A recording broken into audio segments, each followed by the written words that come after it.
morning. And when we speak, we are afraid. Our words will not be heard nor welcome. But when we are silent, we are still afraid. So it is better to speak remembering we were never meant to survive. My final piece is called Peace, and it is from the pupils of the Lincoln School. Peace means the beginning of a new world. It means that nations are friends. It means joy to the world. Peace is quiet and calm. It is rest. It is silence after a storm.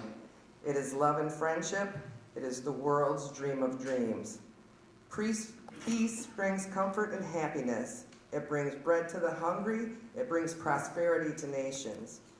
It means the strong respect the weak, the great respect the small, and the many respect the few. It is like spring after winter. It brings sunshine into the world. It is like sweet music after harsh sounds. Thank you.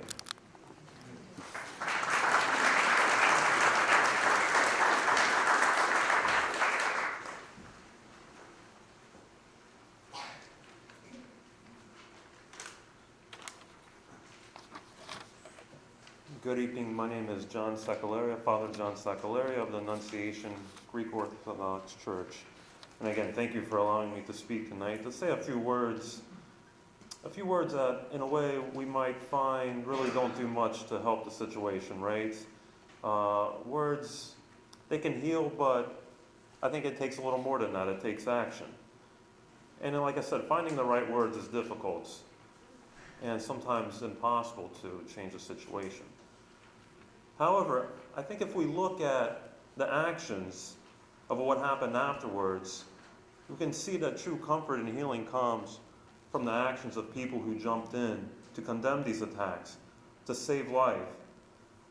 And we see these evil acts do not overcome the godly power that is given to the human spirit, in which we're given the power from on high to transform evil into good. Evil lost again against goodness because one evil act caused countless good acts to happen, in which total strangers sacrificed their lives to help others. People have come out to offer prayers that we normally wouldn't offer prayers for. There's been support, there's been love, and a countless array of good deeds that have happened. And if we look at today's gathering in a way, we have gathered out of evil, but to show that goodness still exists in the world. We have come together in brotherly compassion to show our strength against the weakness of evil. Again, thank you so much, and God bless you all.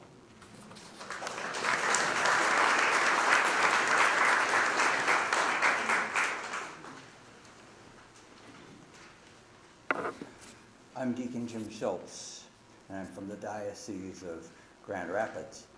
I serve Prince of Peace and the Hispanic community as a deacon. There's a worldwide prayer intention for this month from Pope Francis. He gives this to us.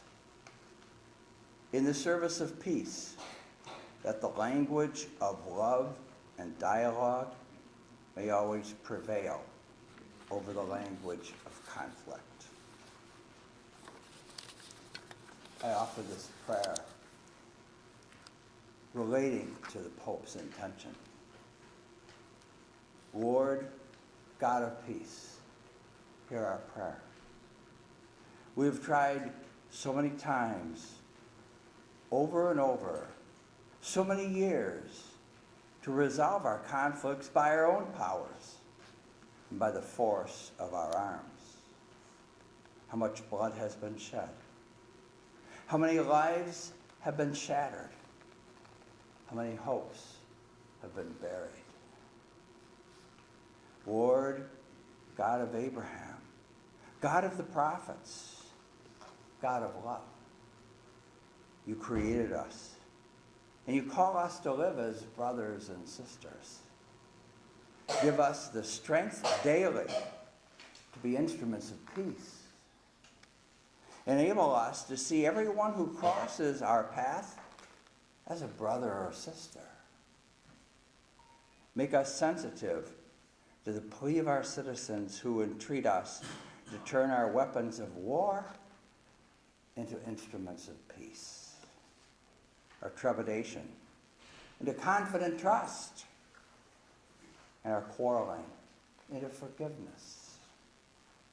Renew our hearts and minds so that our way of life will always be that of peace. Amen.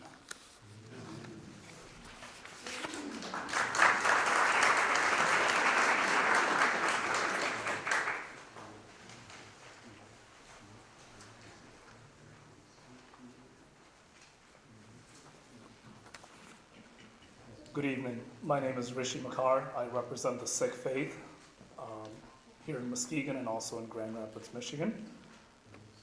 This is unfortunately an incident that the Sikh community is all too familiar with. In 2012, we lost 6 worshipers in Oak Creek, Wisconsin to hateful crimes such as this. So I want to quick talk about a little bit of what Sikhs believe in and how we kind of go through this process.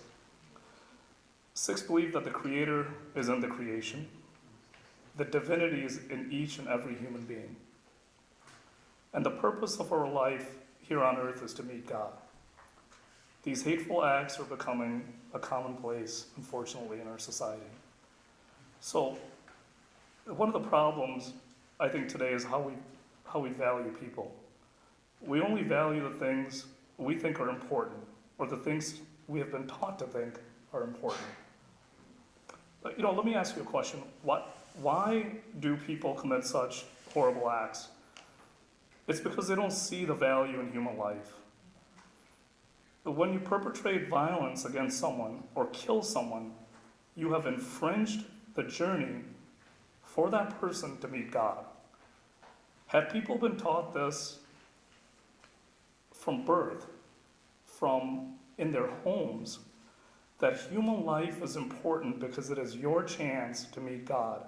The value of human life is important because it is our opportunity to meet the Creator. And in this journey, we are all equal. We are all human.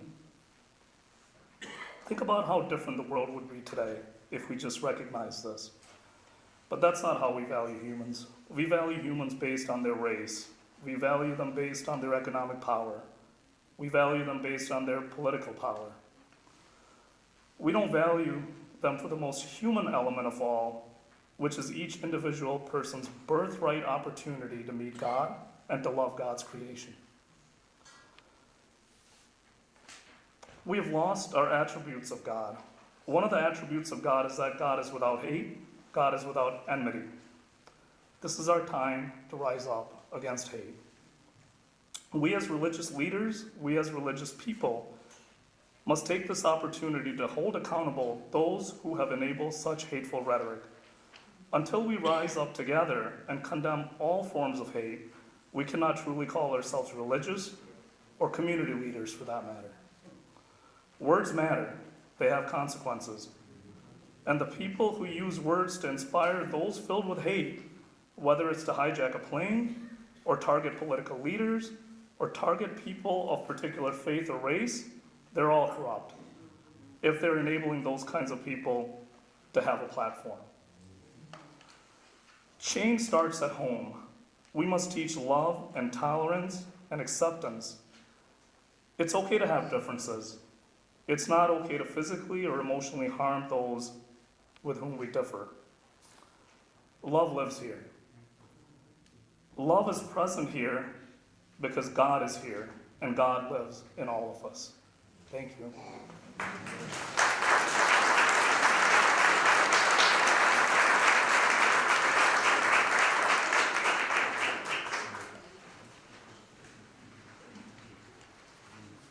Good evening, everyone. My name is Sahabia Ahmed Usmani, and I am a Muslim community member. I live in Zealand, and I'm honored to be here with you tonight. And I also represent Kaufman Interfaith Institute. I have the honor to work for them. I could spend my time sharing Quranic verses with you that talk about tolerance and understanding, like the verse in the Quran that says, I have created you in different nations and tribes so that you may know each other, in which God tells us that his master plan, God's master plan, was to have us be diverse, to have us be different, and faces us with the challenge of how we will interact with that diversity. What will we do with it? How will we make the world a better place with it? Or I could share with you the verse that says that if you take the life of one innocent person, it's as though you've killed all of humanity. But what I'd really like to share with you tonight is something that brings me hope, and that comes from my interfaith work. And out of that is the relationship that we all have, the relationships in our lives that bring us together, and the importance of those. In interfaith, there's this thing called the interfaith ladder, and it starts with the T word, tolerance. And a lot of people sitting here probably think that that just means that we put up with the person next door to us, but when you really think about it, had these people that committed these acts even had tolerance, we wouldn't be sitting here today, right? It's a place to start. And it moves on through hospitality, understanding, respect, and acceptance. And it ends in holy envy. And that's what I'd like to share with you a little bit about tonight. I just am returning from Toronto, like literally went home and Zealand changed and came here. In Toronto, they're having a Parliament of the World's Religions right now. It started on Thursday and it goes until Thursday. And I've just spent 4 days there. There are 6,000 people from all over the world gathering. Over 200 religious, spiritual, secular beliefs represented.